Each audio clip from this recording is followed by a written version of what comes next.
Bienvenue dans cette nouvelle vidéo les amis. Ici, je vais dans cette vidéo répondre à cette question avec toi, te faire voir vraiment un avant-après. Pourquoi tu aimes profondément ton métier et pourquoi il t'épuise autant? Tu aimes ce que tu fais, tu aimes accompagner l'humain, mais au fond de toi, une partie de toi se demande, est-ce que c'est véritablement le prix à payer d'être aussi fatigué, d'être aussi engagé? Qu'est-ce qui se passe? Est-ce que aussi peut-être tu vois autour de toi des personnes, des collègues, des gens qui fonctionnent, qui travaillent de la même manière que toi, mais qui ne sont pas du tout épuisés, qui vont pas porter les gens, leur vie professionnelle de la même façon, qui vont réussir à garder de l'espace pour eux, à prendre soin d'eux et j'aimerais bien savoir comment toi aussi tu peux faire ça. Le sujet du jour, c'est vraiment ça, c'est pourquoi j'arrive pas à décrocher de mes clientes, pourquoi j'arrive pas à me à me couper, à me détacher, à, tu sais, ces fois où on croit qu'on est épuisé parce qu'on a accompagné trop de gens ou qu'on a eu trop de rendez-vous, mais qu'en fait, c'est d'aller voir qu'il y a simplement une partie de soi qui continue d'accompagner, même lorsque la séance est terminée, même lorsque la journée est terminée. On n'arrive pas à clôturer, on n'arrive pas à couper, on n'arrive pas à se détacher. Pourquoi? D'où ça vient? Qu'est-ce qui se joue? On va essayer d'aller voir tout ça aujourd'hui ensemble. Ce qui se passe, c'est que pendant cette séance avec ta cliente, par exemple, ton système, il est mobilisé. Il rentre en connexion. La personne a besoin de ton service, de ton accompagnement. Et donc, cette séance, elle prend déjà de l'énergie au niveau énergétique, au niveau du système nerveux. Ça, parfois, rien que de le nommer, d'en prendre conscience, on peut comme ça commencer à observer et puis à jauger, à voir l'énergie qui part ici. Mais derrière ça, il y a aussi un système qui reste mobilisé après la séance. Il va continuer à chercher ce qu'il aurait pu faire de mieux, ce qu'il aurait pu dire de mieux, comment il aurait pu aider mieux, comment il aurait pu soulager, aider, résoudre le problème tout de suite, instantanément avec cette cliente. Donc, il continue à analyser. Il veut comprendre, il veut solutionner. Il cherche constamment ce qu'il aurait pu dire, ce qu'il aurait pu faire, mieux dire. Il espère que la cliente va déjà mieux, ira mieux. Il va revérifier peut-être, te faire revérifier des choses qui ont été dites, te faire rejouer la séance. Et donc, c'est ça, porter. Il est en train de porter la transformation de l'autre.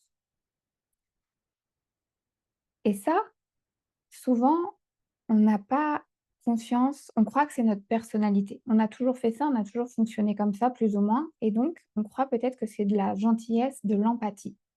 Et la question aujourd'hui, c'est et si ce n'était pas de l'empathie? Et si c'était de la surresponsabilité? Et si c'était un système qui avait appris à se sentir responsable du bien-être des autres, que tout se passe bien autour, pour lui-même se sentir en sécurité? Parce que la différence, c'est que une coach sécure, une accompagnante en sécurité à l'intérieur d'elle, ne cherche pas à transformer, ne cherche pas à réparer, à solutionner, à sauver.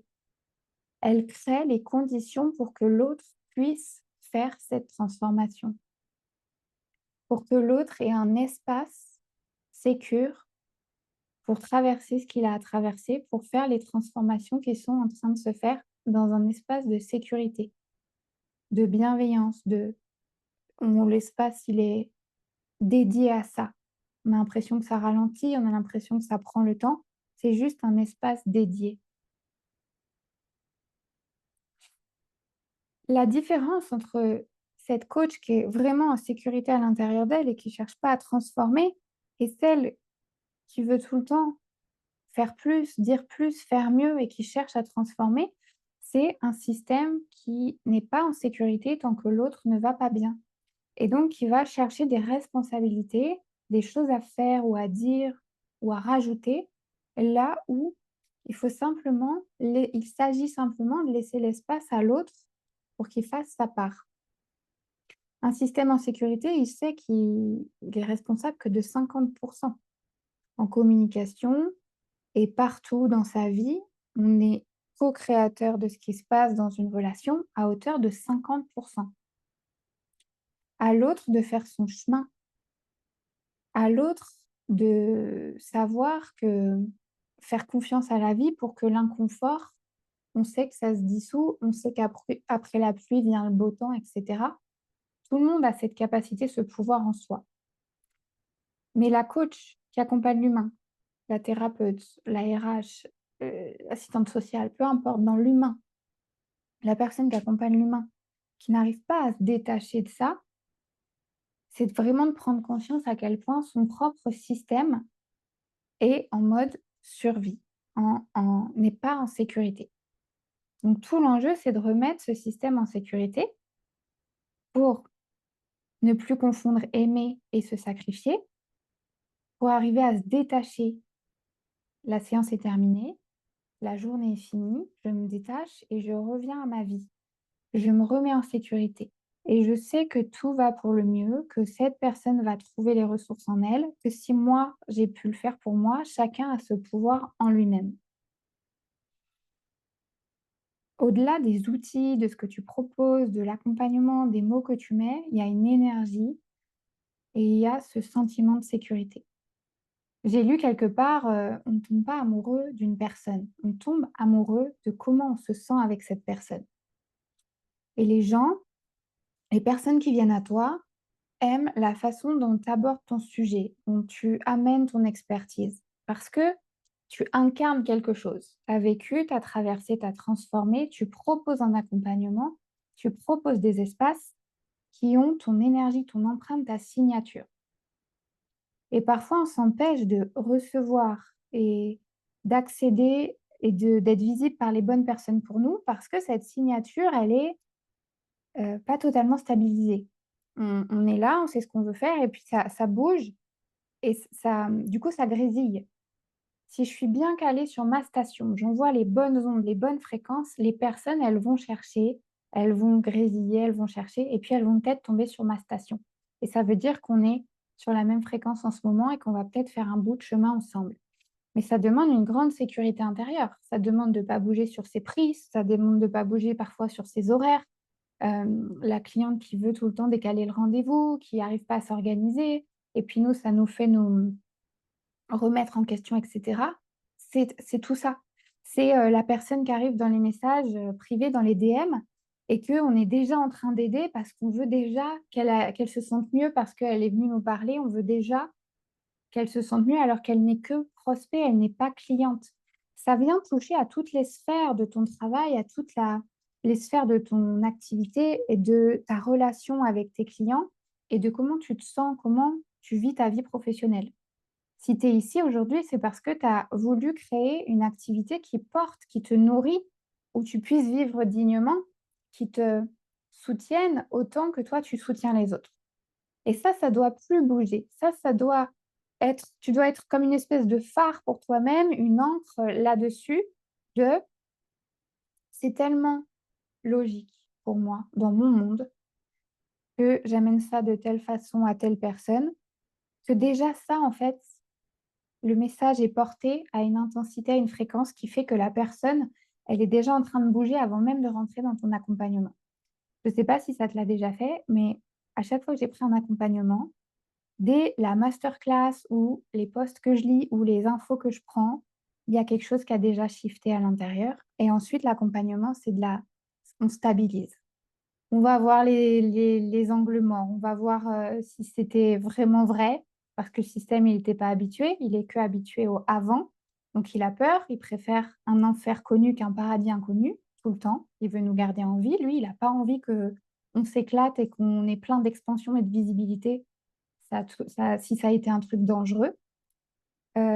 Parfois, il a plus peur de réussir que d'échouer.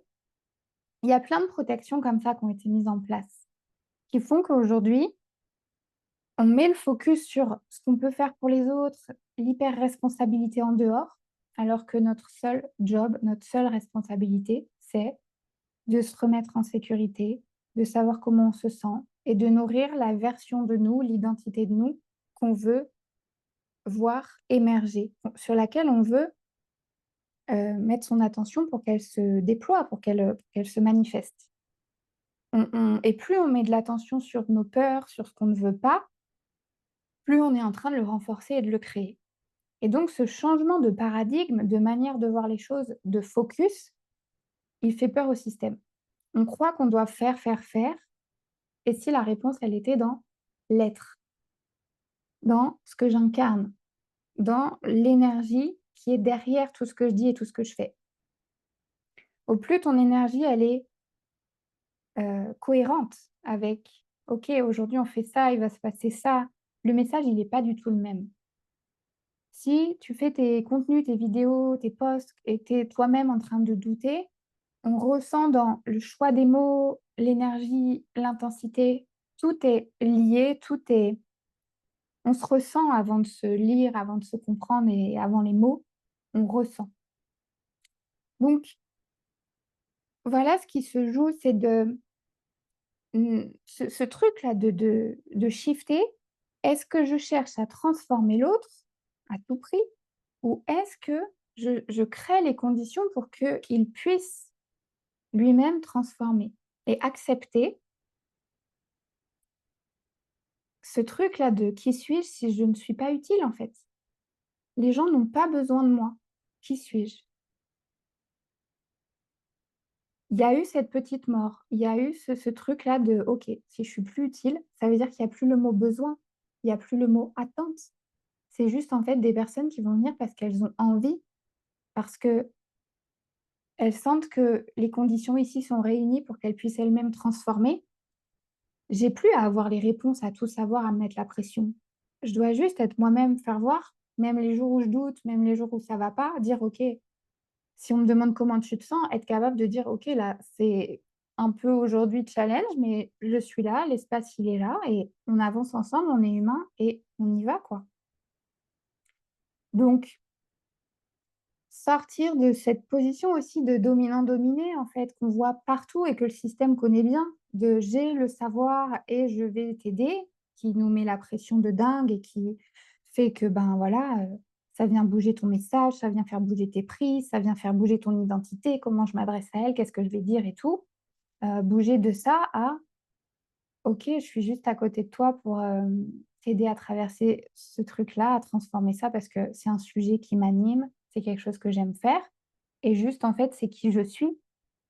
Je suis pas en train de forcer quoi que ce soit, j'ai juste envie d'être là, de proposer cet espace pour transformer parce que c'est qui je suis et il y a plus de pression et il y a plus de rôle à jouer et il y a plus que cet espace de vérité que tout le monde recherche. Ce truc où au tout début de ce parcours, c'était: «Mais comment ça se fait que les gens, ils tout le monde se ment, tout le monde ment, personne n'est authentique?» Et c'est cette recherche-là, cette quête de moments vrais et au plus je suis avec des personnes comme ça qui sont dans leur vérité, qui se rapprochent de leur essence, qui sont dans l'assertivité, dans la connexion, dans un truc plus vrai, plus la maturité émotionnelle, cette qualité de présence aussi qu'on retrouve dans ces espaces, loin du bruit du monde et de ce brouhaha ambiant. C'est vraiment, c'est un cadeau. C'est juste, voilà, qu'est-ce que où est-ce qu'on met la valeur dans ce monde? Où est la quelles sont les choses qui ont de la valeur aujourd'hui pour toi? Et comment les proposer, les offrir au monde sans te sacrifier, sans que toi ça te coûte. Quelque chose qui est naturel et donc tu te libères de cette surresponsabilisation. Il y avait aussi, ce message-là de Gabor Maté, un spécialiste du trauma.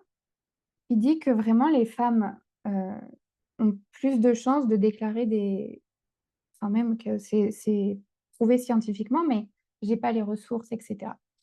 Que les femmes sont plus à même de déclarer des maladies auto-immunes parce que et il y avait 4 points. Les femmes gentilles, elles ont 4 traits en commun.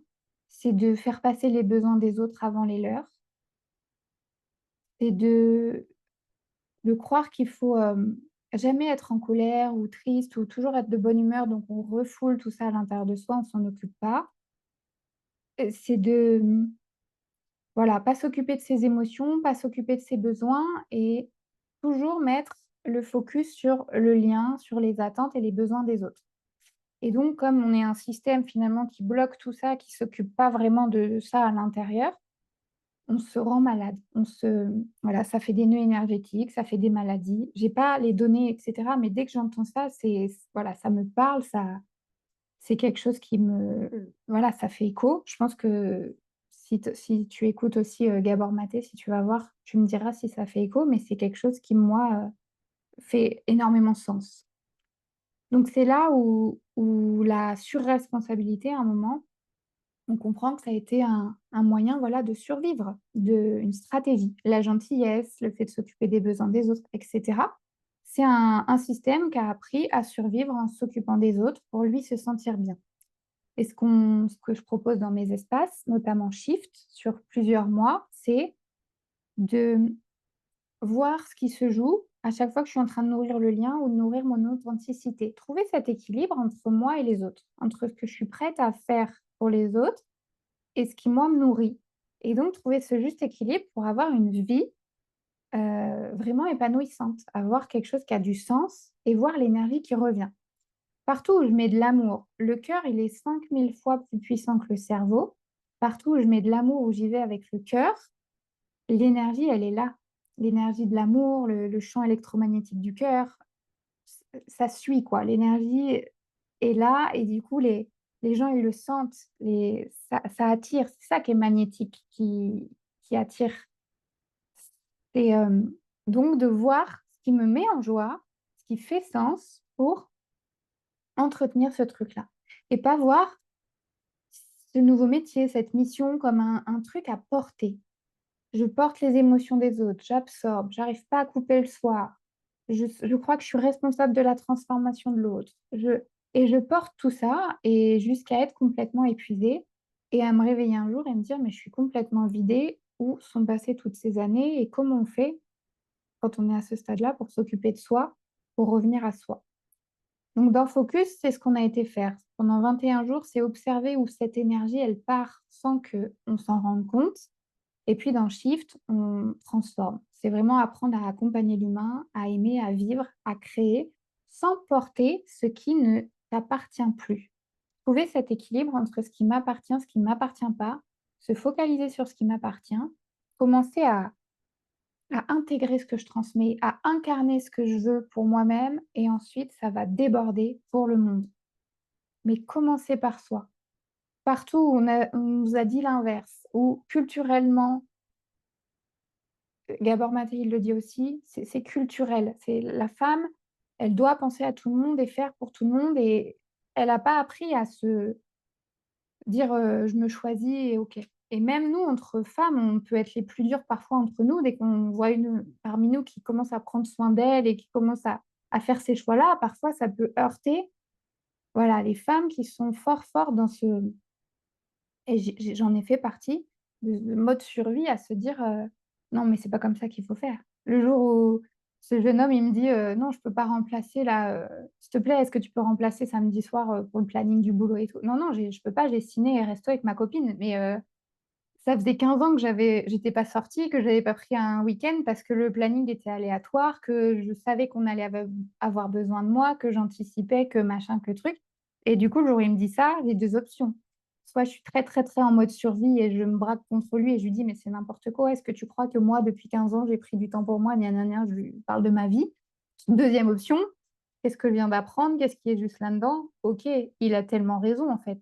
Heu c'est pas à lui d'anticiper, de couper sa vie et de tout mettre de côté parce que là, je débarque le vendredi à midi ou j'en sais rien pour le samedi soir.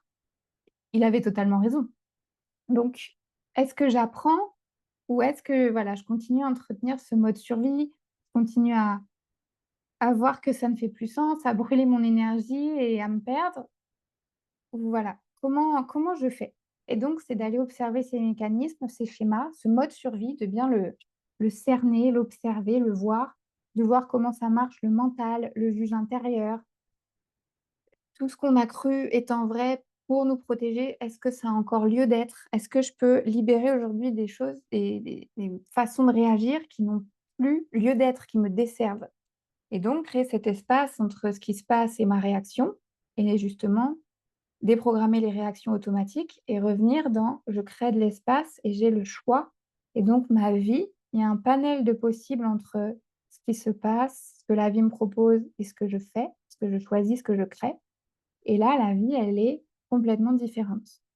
Un simple Vous savez, un simple changement d'1 degré ou 2 degrés sur une carte pour faire j'avais passé mon permis haute mer. Pour faire les calculs d'itinéraire, on fait des angles et des cartes, je m'en rappelle plus, mais en gros, si on se trompe de 2 degrés à un moment dans un voyage de 100 kilomètres, j'en sais rien, ça va avoir une incidence très forte. On va pas du tout arriver au même endroit avec le bateau. Là, c'est pareil. C'est à chaque fois que j'ai un choix, que j'ai quelque chose qui se produit dans ma vie, j'ai énormément de choix. Je suis en train de la créer.